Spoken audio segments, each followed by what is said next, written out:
Welcome to TOEFL Speaking Success. I'm excited you're here. I know you're excited, maybe a little bit nervous. So let me just remind you a little bit about this course and a little bit about what you can expect from here. So I'm sure a lot of you are here because you're preparing for the TOEFL exam and you want to improve your speaking. And I think a lot of you are also here because you want to improve your English in general. And both of you, both type of student, is going to get a lot from this course. Now this course is focused on the TOEFL speaking section. But I think anybody who's learning English can get a lot of benefit from this course, and why. So this course is designed for intermediate and advanced English language learners. And for a lot of my students, when they start, in the beginning they learn a lot and they feel like they're improving. And then at the intermediate or advanced level, they kind of reach this plateau right here. And they kind of level out where they feel like they're not really improving in their English, where they feel that no matter how much they study, no matter how many words they learn, no matter how much more school they pay for, that it doesn't really do a lot except keep the level and keep the fluency level. One thing that's good about the TOEFL test is that you get a score at the end. And unlike other tests, there's a speaking section. I'm sure a lot of you in the past probably didn't have a speaking section in your English exam. And the score, so after you take the test, you get a score, and the score is proof. It's something that you can hold. That means that you are prepared to go to an American university. And what does it mean to be prepared to go to an American university? That means you speak like an 18-year-old American, but an American adult. And so even if you're not planning to take the TOEFL, you might want to think about it, even if you don't need it. It's good for resumes, it's good for your career, it's good for traveling. And you have this physical thing, this score that a lot of people have thought about, a lot of educators have made to decide that this is what it means to be fluent in English. And if you do well, you have this piece of paper to prove it. So that's what I like about the TOEFL, and that's one thing that I think a lot of you guys can benefit from. And so for me, I became interested in the test. I don't really like teaching test prep usually in the past. Now I love it, but in the past I didn't like it that much. I love it now because, like I said, there's a piece of paper at the end. There's proof that they've learned something.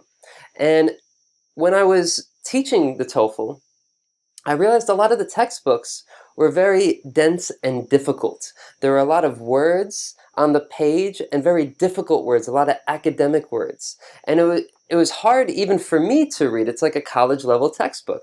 And that makes sense because you're supposed to prepare for college. But a lot of you are just kind of starting out, in your English language learning journey, and you might not be as prepared for that kind of text. I mean, for me, it was difficult to read some of these TOEFL books. And that's why I designed the book the way that I did. This book I've made for you. This book is for you, the person who's studying at home by themselves. Maybe you can't afford a class or a private tutor. My private tutoring sessions are pretty expensive. I wanted to be able to give a lot of content for a very low price, so anybody can take the speaking section of the test and feel prepared and confident when they take it.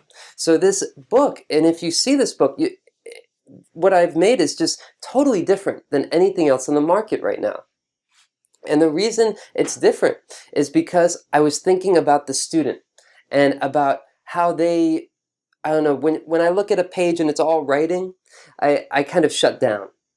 But when there's a little bit of white space, the letters breathe, there might be a picture, there's some color. For me, it's a much better experience for learning in general. That's just the kind of textbook I like. So I think you're going to really like the book that comes with this course. And then make sure you download the book, of course. In the download section of this lecture, you can find the PDF of the book. Please download that because I'm going to be referring to it in every lecture. Every lecture I'm going to talk about the book or some part of the book. So be prepared for that. And also in the book there are self-assessments, quizzes, there's exercises in the appendix. Make sure you take advantage of all these materials and use them to your advantage so you can improve and feel yourself improve. And before we jump right in, I know you're excited, I just want to say one more thing. It's going to be hard. It's not probably not probably not what you want to hear. There's no easy way to be fluent. It takes work, it takes effort, it takes you thinking deeply about it. I have students that come to my class for 3 hours a day in the TOEFL class.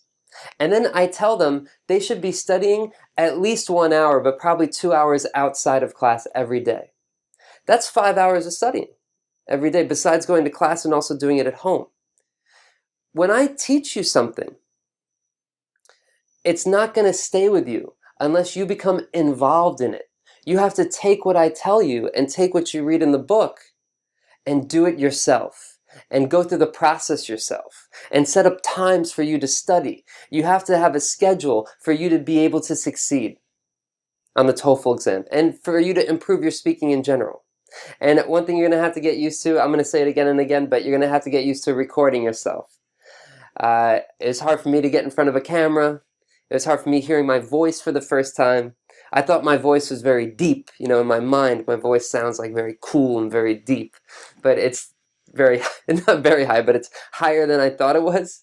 And so that was kind of hard. And I still have trouble getting used to the sound of my own voice, but I got used to it.